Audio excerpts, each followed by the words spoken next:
Hello friends, ನಮ್ಮ ಉದ್ಯೋಗ YouTube ಚಾನಲ್ಗೆ ಸ್ವಾಗತ. ಇವತ್ತಿನ ಒಂದು ಸುದ್ದಿಯನ್ನು ನಾವು ನೋಡುವುದಾದರೆ, ಕಟ್ಟಡ ಮತ್ತು ಇತರೆ ಕಾರ್ಮಿಕರ ಒಂದು ಕಲ್ಯಾಣ ಇಲಾಖೆಯಿಂದ ತಾಯಿ ಮತ್ತು ಮಗುವಿನ ರಕ್ಷಣೆಯ ಒಂದು ಯೋಜನೆಯ ಬಗ್ಗೆ ನಾನು ಇಲ್ಲಿ ತಿಳಿಸುತ್ತಿದ್ದೇನೆ. ಇದರ ಒಂದು ಹೆರಿಗೆ ಸಹಾಯಧನ ಅಂತಂದು ಒಂದು ಯೋಜನೆ ಫ್ರೆಂಡ್ಸ್. ಇದಕ್ಕೆ ಮಹಿಳೆಯರಿಗೆ 50,000 ಒಂದು ಧನ ಸಹಾಯ ಸರ್ಕಾರ ಇಲ್ಲಿ ನೀಡಲಾಗುತ್ತದೆ.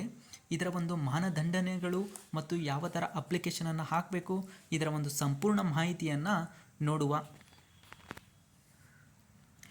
ಮೊದಲನೇದಾಗಿ ಯೋಜನೆಯ ಒಂದು ಉದ್ದೇಶ. ಇದು ಒಂದು ಆರ್ಥಿಕ ನೆರವನ್ನು ನೀಡುತ್ತದೆ. ಅದೇ ತರಹ ಆರೋಗ್ಯ ಮತ್ತು ಪೋಷಣೆಯನ್ನು ನೀಡುತ್ತದೆ ಮತ್ತು ಸಾಮಾಜಿಕ ಭದ್ರತೆ ಹಾಗೂ ತಾಯಿ ಮತ್ತು ಮಗುವಿನ ಒಂದು ಆರೋಗ್ಯದ ಒಂದು ಕ್ಷೇಮತೆಯನ್ನು ಈ ಯೋಜನೆಯ ಒಂದು ಬಹಳ ಮುಖ್ಯ ಒಂದು ಉದ್ದೇಶವಾಗಿದೆ. ಅದೇ ತರಹ ಇದರ ಒಂದು ಅರ್ಹತೆಗಳನ್ನು ನಾವು ನೋಡುವುದಾದರೆ, ನೋಂದಾಯಿತ ಕಾರ್ಮಿಕರಾಗಿರಬೇಕು. ಅದೇ ತರಹ ಲೇಬರ್ ಕಾರ್ಡ್ ಏನಿದೆ ಅಲ್ಲ ಫ್ರೆಂಡ್ಸ್, ಇದು ಆ್ಯಕ್ಟಿವ್ ಆಗಿರಬೇಕು. ಕೆಲವೊಂದಿಷ್ಟು ಜನ ಇದು ಇನ್ಆ್ಯಕ್ಟಿವೇಟ್ ಆಗಿರುತ್ತದೆ. ಅದನ್ನು ಗಮನಿಸಿ ಆ್ಯಕ್ಟಿವೇಟ್ ಮಾಡಿ ಇದಕ್ಕೆ ಅಪ್ಲಿಕೇಶನನ್ನು ಹಾಕಿ. ಇಲ್ಲಾಂದರೆ ರಿಜೆಕ್ಟ್ ಆಗುವ ಸಾಧ್ಯತೆ ಬಹಳ ಇರುತ್ತದೆ. ಮತ್ತು 18 ವರ್ಷ ಮೇಲ್ಪಟ್ಟವರಾಗಿರಬೇಕು. ಮೊದಲ 2 ಮಕ್ಕಳಿಗೆ ಮಾತ್ರ ಇದರ ಒಂದು ಧನ ಸಹಾಯ ದೊರಕಲಿದೆ. ಇದಕ್ಕೆ ಎಷ್ಟೆಲ್ಲ ಹಣ ಸರ್ಕಾರ ಇಲ್ಲಿ ನೀಡುತ್ತದೆ ಅಂತಂದು ನಾವು ನೋಡೋದಾದರೆ, ಮಹಿಳಾ ಕಾರ್ಮಿಕರಾಗಿದ್ದರೆ ಅವರಿಗೆ 50,000 ಧನ ಸಹಾಯವನ್ನು ಇಲ್ಲಿ ಸರ್ಕಾರ ನೀಡಲಾಗುತ್ತದೆ. ಅದೇ ತರಹ ಪುರುಷ ಕಾರ್ಮಿಕರ ಪತ್ನಿಗೆ ಕೇವಲ 6,000 ರೂಪಾಯಿ ಧನ ಸಹಾಯ ನೀಡಲಾಗುತ್ತದೆ. ಅಂದರೆ ಇದು ಇಷ್ಟೇ ಫ್ರೆಂಡ್ಸ್. ಕಾರ್ಮಿಕರ ಅಂದರೆ ಮಹಿಳೆಯರೇ ಒಂದು ಕಾರ್ಮಿಕರ ಒಂದು ನೋಂದಾಯಿತ ಸರ್ಟಿಫಿಕೇಟ್ ಇದ್ದರೆ ಅವರಿಗೆ ಮಾತ್ರ 50,000 ದೊರಕುತ್ತದೆ. ಪುರುಷರ ಒಂದು ಲೇಬರ್ ಕಾರ್ಡ್ ಇದ್ದು ಅವರ ಪತ್ನಿಗೆ ಏನಾದರೂ ಅಪ್ಲಿಕೇಶನ್ ಹಾಕಿದರೆ ಅವರಿಗೆ ಮಾತ್ರ 6,000 ದೊರಕಲಿದೆ.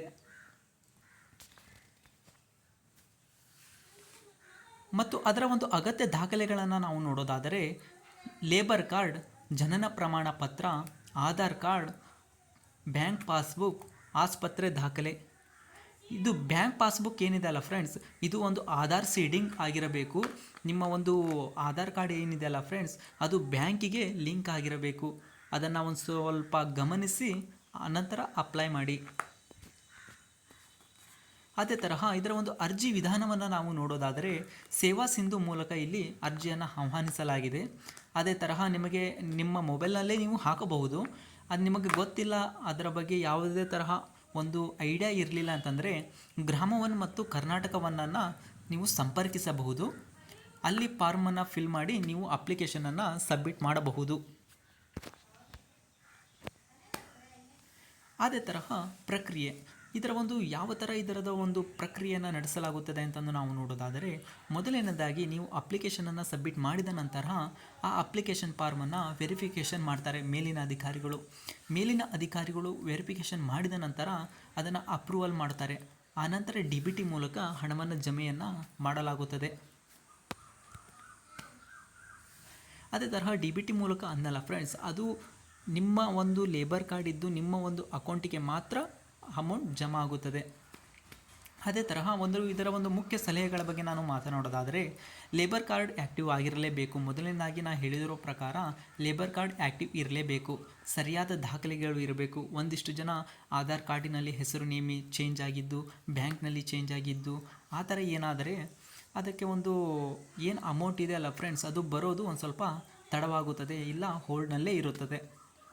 ಅದಕ್ಕೆ ಸರಿಯಾದ ಒಂದು ದಾಖಲೆಗಳನ್ನು ನೀಡಿ ಇದಕ್ಕೆ ಅಪ್ಲಿಕೇಶನನ್ನು ಸಬ್ಮಿಟ್ ಮಾಡಿ. ಅದೇ ತರಹ ಸಾಮಾನ್ಯ ತಪ್ಪುಗಳು ಏನೆಲ್ಲ ತಪ್ಪುಗಳು ಮಾಡ್ತಾರೆ ಅಂತಂದರೆ, ತಪ್ಪು ದಾಖಲೆಗಳನ್ನು ಕೊಡ್ತಾರೆ. ಲಾಸ್ಟ್ ಅಪ್ಲಿಕೇಶನ್ ಡೇಟ್ ಇದ್ದ ಮೇಲೆ ಆನಂತರ ಹೋಗಿ ಅಪ್ಲಿಕೇಶನ್ ಹಾಕಲಿಕ್ಕೆ ಹೋಗ್ತಾರೆ. ಬ್ಯಾಂಕ್ ಮಿಸ್ ಮ್ಯಾಚ್ ಅಂದರೆ ನೀವು ಬ್ಯಾಂಕಿನಲ್ಲಿ ನೇಮ್ ಚೇಂಜ್ ಇದ್ದು ಆಧಾರ್ ಕಾರ್ಡಿನಲ್ಲಿ ಚೇಂಜ್ ಇದ್ದು ಎರಡೂ ಅಮೌಂಟನ್ನು DBT ಮೂಲಕ ಇಲ್ಲಿ ಅಮೌಂಟನ್ನು ಪೇ ಮಾಡ್ತಾರೆ. ಸೊ ಅದಕ್ಕೆ ನಿಮ್ಮ ಒಂದು ಬ್ಯಾಂಕ್ ಖಾತೆಯಲ್ಲಿ ಕರೆಕ್ಟಾಗಿರೋ ಹೆಸರು ಮತ್ತು ಆಧಾರ್ ಕಾರ್ಡಿನಲ್ಲಿ ಕರೆಕ್ಟಾಗಿರೋ ಹೆಸರನ್ನು ಕರೆಕ್ಟಾಗಿ ನಮೂದಿಸಿ.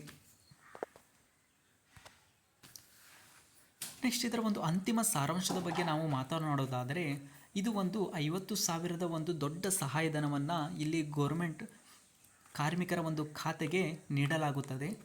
ಸಮಯಕ್ಕೆ ಸರಿಯಾಗಿ ನೀವು ಇಲ್ಲಿ ಅಪ್ಲೈ ಮಾಡಿ. ದಾಖಲೆಗಳು ಏನಿದೆಯಲ್ಲ ಫ್ರೆಂಡ್ಸ್, ಅದು ಸರಿಯಾಗಿ ಇರಲಿ. ಇಷ್ಟೇ ಫ್ರೆಂಡ್ಸ್ ಇವತ್ತಿನ ಒಂದು ಸುದ್ದಿ.